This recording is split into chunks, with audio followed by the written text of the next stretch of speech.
ভালো দই। দইয়ালা, দইয়ালা, ও দইয়ালা, ডাকছো কেন? দই কিনবে? কেমন করে কিনবো? আমার তো পয়সা নেই। কেমন ছেলে তুমি? কিনবে না তো আমার বেলা কইয়ে দাও কেন? আমি যদি তোমার সঙ্গে চলে যেতে পারতাম তো যেতুম। আমার সঙ্গে? হ্যাঁ, তুমি যে কত দূর থেকে হাঁটতে হাঁটতে চলে যাচ্ছ শুনে আমার মন কেমন করছে। বাবা, তুমি এখানে বসে কি করছো? কবিরাজ আমাকে বাইরে বেরোতে বারণ করেছে, তাই আমি সারাদিন এখানেই বসে থাকি। আহা, বাছা তোমার কি হয়েছে? আমি জানি না, আমি তো কিচ্ছু পড়িনি, তাই আমি জানি না আমার কি হয়েছে। দইজালা, তুমি কোথা থেকে আসছো? আমাদের গ্রাম থেকে আসছি। তোমাদের গ্রাম? অনেক দূরে তোমাদের গ্রাম? আমাদের গ্রাম সেই পাঁচমুড়া পাহাড়ের তলায়, শ্যামলী নদীর ধারে। পাঁচমুড়া পাহাড়, শ্যামলী নদী, কি জানি, হয়তো তোমাদের গ্রাম দেখেছি। কবে সে আমার মনে পড়ে না। তুমি দেখেছো? পাহাড় তলায় কোনোদিন গিয়েছিলে নাকি? না, কোনোদিন যাইনি, কিন্তু আমার মনে হয় যেন আমি দেখেছি।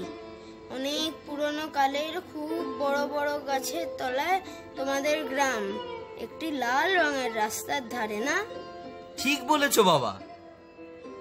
সেখানে পাহাড়ের গায়ে সব গরু চড়ে বেড়াচ্ছে।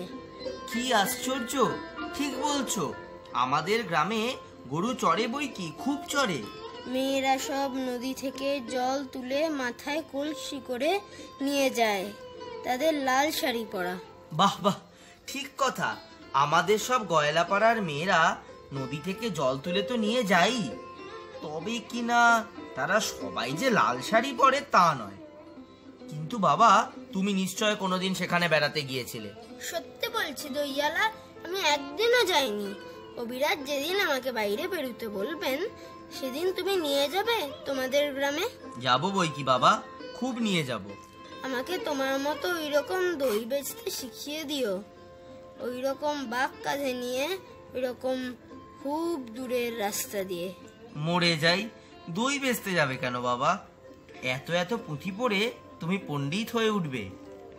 না না, আমি কখনো পণ্ডিত হব না। আমি তোমাদের রাঙা রাস্তার ধারে, তোমাদের বুড়ো বটের তলায় গোয়ালপাড়া থেকে দই নিয়ে এসে দূরে দূরে গ্রামে গ্রামে বেচে বেচে বেড়াবো। কিরকম করে তুমি বলো?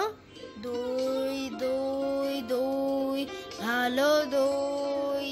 আমাকে সুরটা শিখিয়ে দাও। হায় পোড়া কপাল, এ সুরও কি শেখবার সুর? না না, ও আমার শুনতে খুব ভালো লাগে। আকাশের খুব শেষ থেকে পাখির ডাক শুনলে মন উদাস হয়ে যায়, তেমনি ওই রাস্তার মোড় থেকে গাছের সারের ধারে সেই যখন তোমার ডাক আসছিল, আমার মনে হচ্ছিল, কি জানি কি মনে হচ্ছিল। বাবা, এক ভাঁড় দই তুমি খাও। আমার তো পয়সা নেই। না না না না, পয়সার কথা বলো না। তুমি আমার দই একটু খেলে আমি যে কত খুশি হব। তোমার কি অনেক দেরি হয়ে গেল? কিচ্ছু দেরি হয়নি বাবা, আমার কোনো লোকসান হয়নি। দই বেচতে যে কত সুখ সে তোমার কাছে শিখে নিলুম।